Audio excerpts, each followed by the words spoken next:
period is divided in three parts: before Chaucer, age of Chaucer, and after Chaucer, or age of revival. In this video, I'm going to look at the second part, which is age of Chaucer. Now, in the previous video, there were a lot of writers which I was not able to cover because of the time crunch. There were writers like Pearl Poet, and there were so many amazing works like Owl and Nightingale, Sir Gawain and Green Knight. All these works you can study in detail in our online course. But in this video, I would try to talk as much as I can about Geoffrey Chaucer. I have already made a detailed video on Geoffrey Chaucer. The link is given in the I button there. So make sure you refer to that video for in-depth analysis of Canterbury Tales. Before we discuss the main writer, Geoffrey Chaucer, it is important to look at the historical milestones or historical events that happened in this period. The first important historical event that happened was the 100 Years' War. 100 Years' War is named so because it was a war that continued for a period of 100 years. There were a lot of smaller wars that happened in this period of 100 years, and together they are known as 100 Years' War. Now, this war happened between England and France. We all know that England lost at the Battle of Hastings, and because England always wanted to win his empire back, they fought against France. So a lot of war happened between both these countries, but one of the most significant battle was a battle in which England won by using the longbow method. So they used longbow in order to defeat the French army.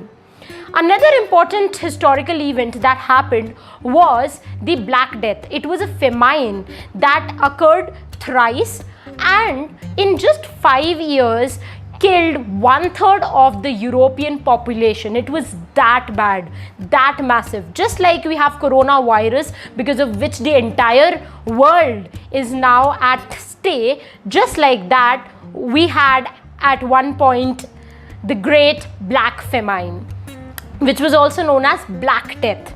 Now, because of Black Death and 100 Years' War, a lot of peasants were facing issues. Why?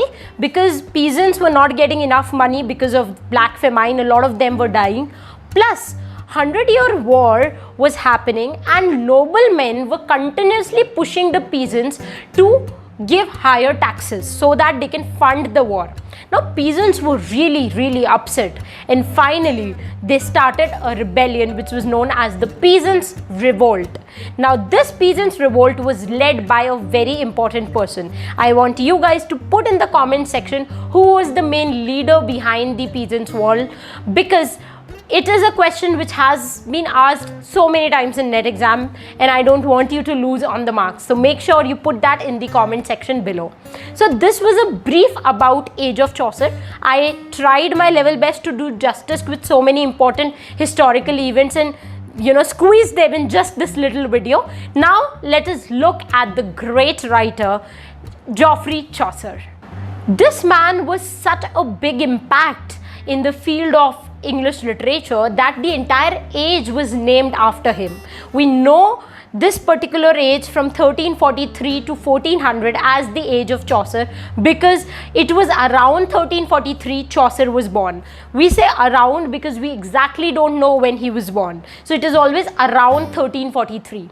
Now, Chaucer was a man who participated in the 100 Years' War, plus he went on so many explorations around Europe. He traveled extensively, and that is the reason why he was able to meet so many new people. He was able to look at their perspective, and finally he was able to pull all those experiences together in one book for which he is known, and that is Canterbury Tales. But is it just Canterbury Tales that he has written? No, there has been some fine works written by him which we are going to discuss very shortly. But before that, I would just like to give you a very quick information.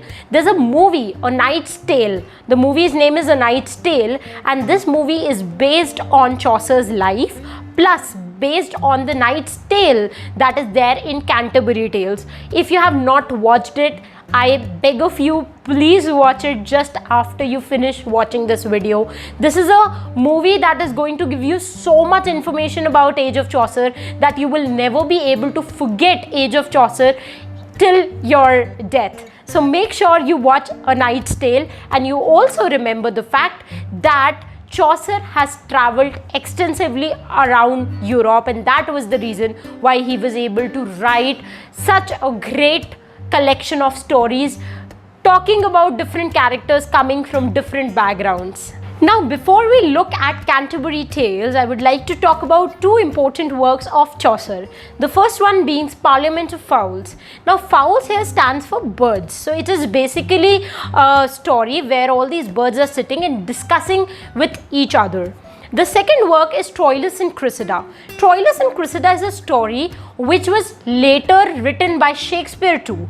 But then the original story was retold first by Chaucer and then by Shakespeare. So it is a very interesting story. If you ever get a chance to read it, please make sure you do. I have discussed it in detail in my online course, but because of the time crunch, I'm just telling you the name so that you can go and read it yourself.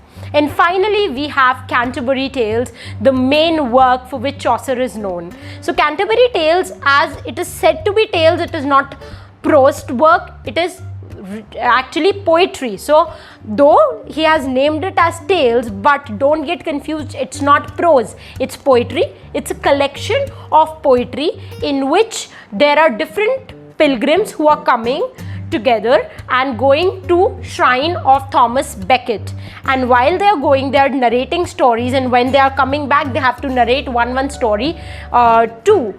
But what happens is that Chaucer died before he could complete the work. Originally, he wanted to write 120 stories together. There were 30 pilgrims, so 2 stories every pilgrim is going to tell on their way to Thomas Becket shrine and 2 on the way back from Thomas Becket shrine.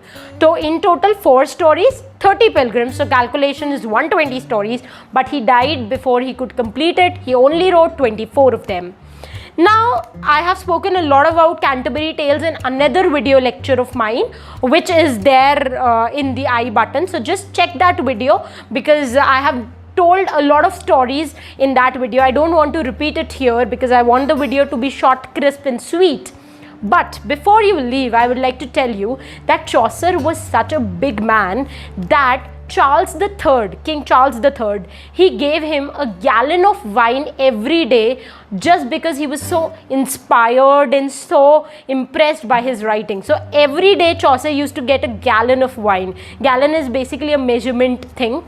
Next important fact about Chaucer is that Chaucer inspired a lot of other writers in the ages to come, and a bunch of few writers was so much inspired by Chaucer that they were known as Scottish Chaucerians. These were writers who were writing after Chaucer, so somewhere around 1400 to 1500 AD they were writing, and they were imitating Chaucer in exact form, and that is the reason why we call them as Scottish Chaucerians.